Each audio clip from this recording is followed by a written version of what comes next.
dalam renungan harian GMI Ebenezer. Pertobatan adalah awal dari pemulihan, memperbaiki diri untuk hidup lebih baik adalah tujuan hidup kita sebagai anak-anak Tuhan. Tidak ada manusia yang sempurna, tetapi ketika kita memperbaiki diri, segala sesuatu menjadi baik dan lebih sempurna. Mari kita berdoa sebelum kita mendengarkan firman Tuhan. Bapa di dalam surga, ajar kami senantiasa untuk kami terus mengerti jalan-jalan Tuhan, dan kami hidup di dalam jalan Tuhan, hidup dalam kebenaran-Mu. Seringkali kami jatuh dalam dosa, ampuni kami ya Tuhan. Tolonglah kami supaya kami terus memperbaharui diri. Pagi ini kami akan mendengarkan suara-Mu, Tuhan menolong kami untuk memahaminya. Di dalam dan demi Yesus Kristus kami berdoa dan mengucap syukur. Amin. Pagi ini kita akan bersama-sama merenungkan satu tema firman Tuhan, bertobat dan kembalilah kepada Bapa, bagian yang kedua.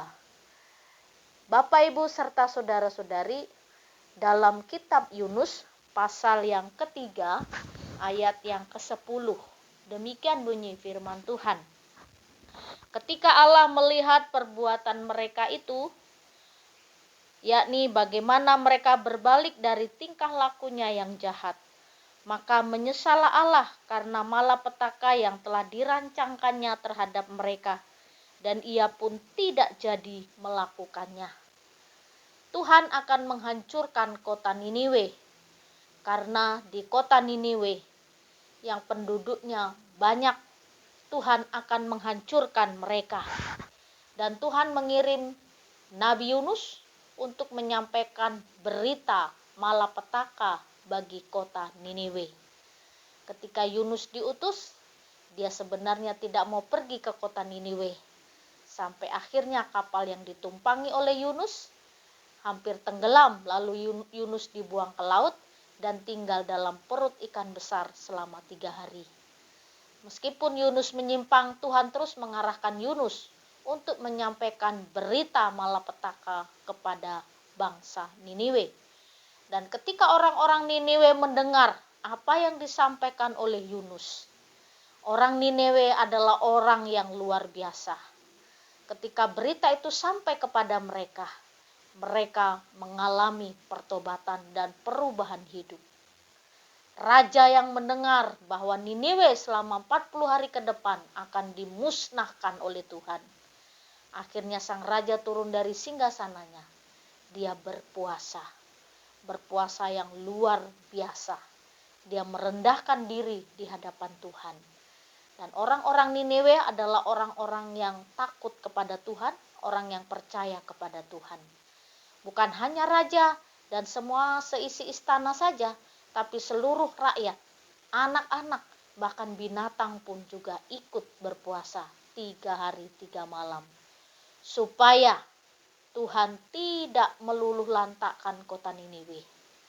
Ketika Tuhan melihat perbuatan orang-orang Niniwe, maka menyesallah Tuhan, sehingga Tuhan tidak jadi memusnahkan kota Niniwe. Bapak, Ibu, serta saudara-saudari, hukuman itu nyata. Dan ketika Tuhan mengatakan akan menghukum satu bangsa, dia akan hukum. Sodom dan Gomora sudah dihancurkan oleh Tuhan karena kejahatan mereka. Kota Niniwe akan dihancurkan, tapi bedanya orang-orang Niniwe bertobat, berbalik kepada Tuhan, kembali kepada jalan kebenaran. Sehingga akhirnya Tuhan melihat perbuatan mereka dan mereka tidak jadi dihukum. Dan kota Niniwe tidak jadi ditunggangbalikan oleh Tuhan. Ini satu hal yang menarik bagi kehidupan kita sebagai anak-anak Tuhan. Tuhan melihat perbuatan kita. Tuhan melihat apa yang kita lakukan.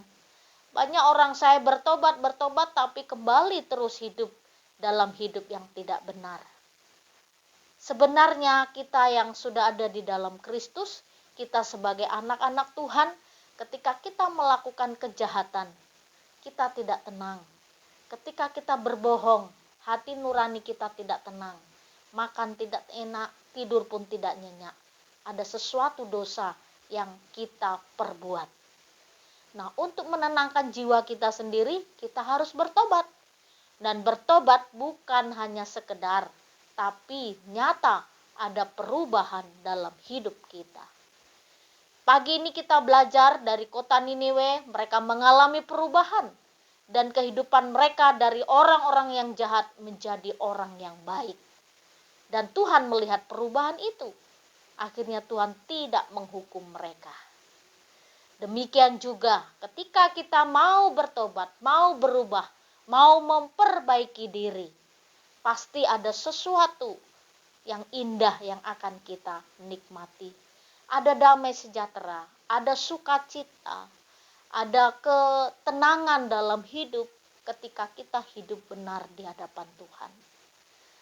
Bapak, Ibu, serta saudara-saudari, mari belajar untuk terus bertobat, melakukan hal-hal yang baik. Jika selama ini sesuatu hal yang tidak baik yang kita perbuat, mari kita tinggalkan, kita lupakan. Dan mari memperbaiki diri untuk hidup lebih baik.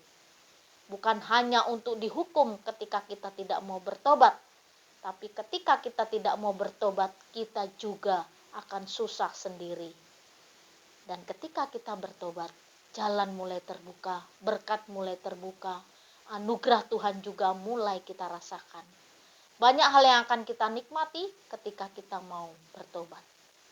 Jadi, mari kita perbaiki diri kita untuk kita menyenangkan hati Tuhan. Kiranya Tuhan Yesus menolong kita pada pagi hari ini. Mari kita berdoa. Benar Tuhan, ketika kami mengalami pertobatan dan mau berubah hidup di jalan Tuhan, ada satu keajaiban yang terjadi. Kami percaya berkat Tuhan selalu ada. Tuhan selalu membuka jalan setiap pergumulan kami. Oleh karena itu, tolonglah kami Tuhan, supaya kami belajar rendah hati untuk terus melakukan pertobatan, memperbaiki diri, berubah dari hal yang tidak baik menjadi baik. Tolonglah kami untuk melawan keinginan daging kami, supaya kami boleh menang. Tolonglah kami ya Bapa. Di dalam dan demi Yesus Kristus kami berdoa dan mengucap syukur. Amin. Selamat pagi, Tuhan Yesus memberkati. Sungguh aku menyesali akan hidup